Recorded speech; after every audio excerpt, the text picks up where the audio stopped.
Hello there, this is Out Motorsports. My name is Jake, and today we're not looking at a new car. This is a 1989 Toyota Land Cruiser, and this belongs to one of our followers. His name is Ed.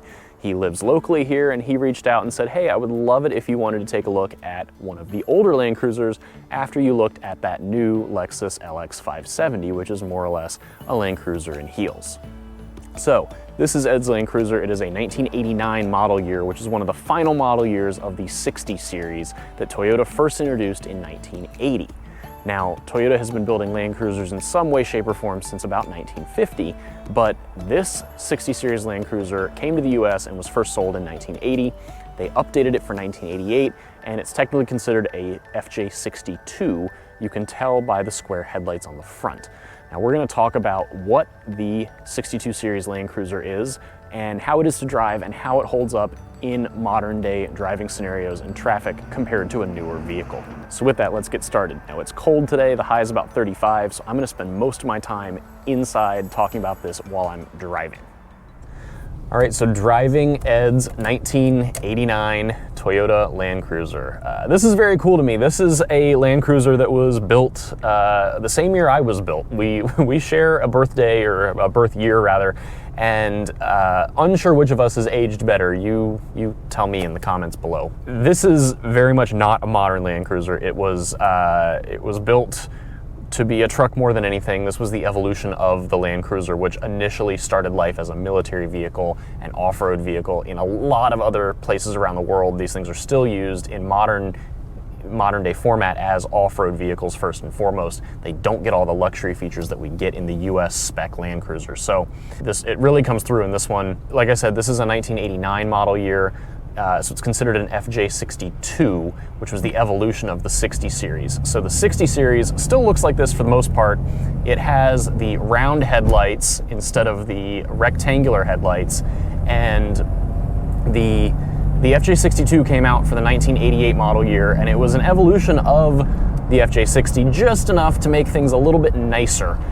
Just to make things a little bit more family friendly, a little bit more daily driver friendly. So one of the biggest differences with the FJ60 was that the engine offerings were a little bit older. They were very stout, but they were carbureted. They were not going to be as easy to drive in cold weather or high altitude or whatever. So with the FJ62, Toyota upgraded the engine to their first fuel-injected 6-cylinder that they put in a Land Cruiser, and that is called the 3FE. It is an inline 6, it's not a V6, it's a straight 6, and it makes about 155 horsepower and 220 pound-feet of torque. And it makes both of those figures fairly high in the revs, so you're going to have to wind it out to get to that power and torque. This engine redlines about 4,500, so you're not revving it super duper high. It can be a little bit lazy even though you have to wind it out, and I think that helps with its longevity. It's just not stressed super hard, which is nice. And in this Land Cruiser, that 3FE is paired to a 4-speed automatic transmission. It is not a smooth shifting, luxurious transmission experience. It is an automatic that will shift gears for you. It's fine. It was never really meant to be the smoothest thing in the world. Automatics back then were more functional than anything. Now, Ed's story with this Land Cruiser is pretty interesting. He picked this up when he was going off to grad school.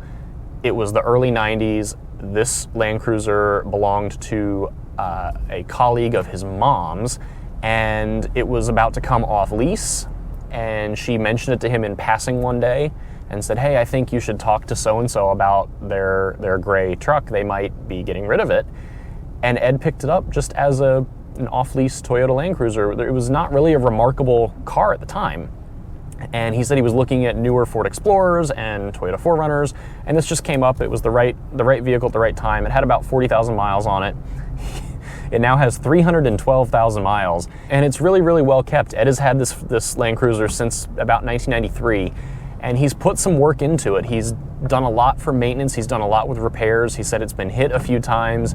He's had to do some rust repair in different areas because these were not the most rust resistant in the world, but it looks great, it's running well, and he's not afraid to use it. He said he routinely gets it dirty, he hauls mulch in it, he uses it for homeowner type tasks, going to the hardware store, and he just cleans it and fixes it if something breaks. And it's still got working air conditioning, it's got working 4-wheel drive. It's got, you know, working power windows, power mirrors, power locks. Everything in here works. There's no lights on the dash. So it's really impressive that he's kept it up and kept it so nice. It's a really nice example. I really can't believe the mileage that's on it. It's interesting driving this around beyond the power and torque figures and the automatic like that. You know, the power is all fine. As far as steering and suspension and everything, Ed has not done a lot to this to modify it. It's all fairly stock. It's on a set of Old Man Emu shocks, and it's got an upgraded steering stabilizer, which is kind of a lateral shock absorber to do what it says, steering stabilizer. And the steering is very loose. It's got a lot of play in it on center, and that's okay. It's just not, you know, it's not an Autobahn Stormer, but that wasn't really the point of the Land Cruiser when it was new. So it handles, it's certainly very soft. You can tell it would be good if you're taking it off-roading. And speaking of off-roading, these Land Cruisers were not full-time four-wheel drive. They were two-wheel drive to start, and then you've got a button on the dash to put it in four-wheel high, and then you've got a transfer case lever to put it into four-wheel low. So you can move it around as you see fit, and it's got manually locking hubs. Automatic locking hubs were not really a thing at the time, no matter what brand of vehicle you were dealing with. Of course, this is, you know, this is happy at 25, 30 miles an hour. We'll get it out on the highway here in a minute, and you'll see how it is at higher speed. Let's get this thing up to highway speed. Ooh, she's going to 4 grand between shifts. Not the fastest thing out there, that's for sure, but certainly happy enough to do highway speed here. As far as pulling out to pass someone, that's going to be a little bit more of an endeavor, but she'll do it. But yeah, steering is a little slow. The whole thing's a little, you know, wobbly. It's not meant to be a modern highway cruiser doing 80 miles an hour for a day at a time. It would certainly do it, but it's not going to be super happy there. It's happy at about 55 or 60, it feels like.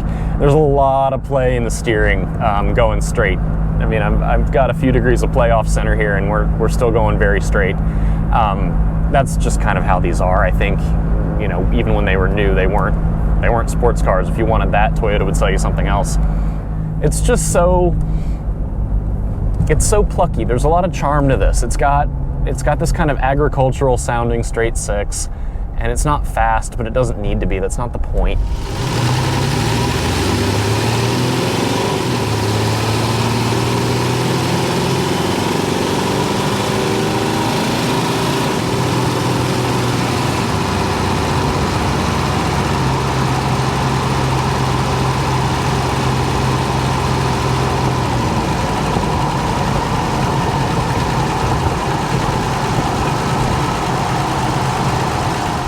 It feels like it would go anywhere. It feels like you would have this bond with it where you know it would be a friend that would get you around in the rain, in the snow, in the dirt, in the mud, in the sand. You know, with the right tires on it, it really feels like it would go more or less anywhere.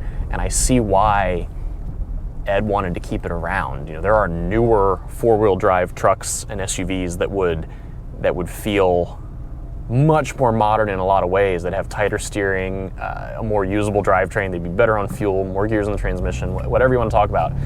But this just has some real charm. I really get it. And it's just fun. It's old enough and cool enough that you feel like you're in something special, but it's just modern enough that it doesn't feel that old.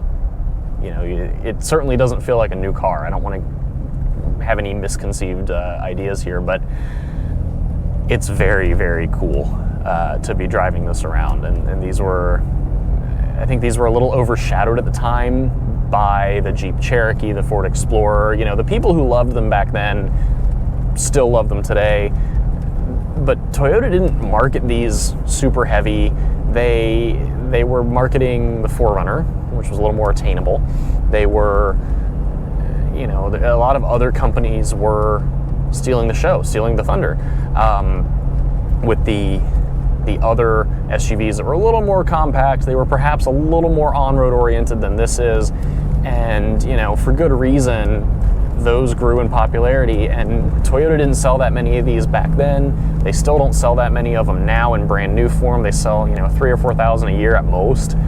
The people who want them really want them, but for most people there are better options. And for Ed, this was the best option, and he still thinks it's the best option. He has no plans of getting rid of it. It's just, there's just so much charm here. And one final thing about this 1989 Land Cruiser is something that has endured even through to 2020 with the modern Land Cruiser and Lexus LX, and that is this split folding tailgate. Obviously it sounds very solid here. It might sound a little different on the brand new ones. But in any case, that is all we've got for you today. Thank you so much for coming along. As always, if you like what we're up to, please subscribe to the channel, like this video. You can give us a follow on Facebook and Instagram, and check us out at outmotorsports.com. We will have an article on this 89 Land Cruiser, plenty of other light reading for your holiday season, and we now have a membership program if you're looking to connect with other LGBTQ automotive enthusiasts, no matter what you're into. Please come join us at outmotorsports.com. We've got a Discord chat server, we've got a discussion forum, and we have monthly Zoom calls where we connect as a big group. It's really fun. We would love to have you join us, so please head on over there, sign up, and we'll see you there. In the meantime, that's all we've got for you. Thank you so much for coming along throughout 2020. We cannot wait to do even more in 2021. Enjoy your holidays, stay safe, be well. We'll see you again soon.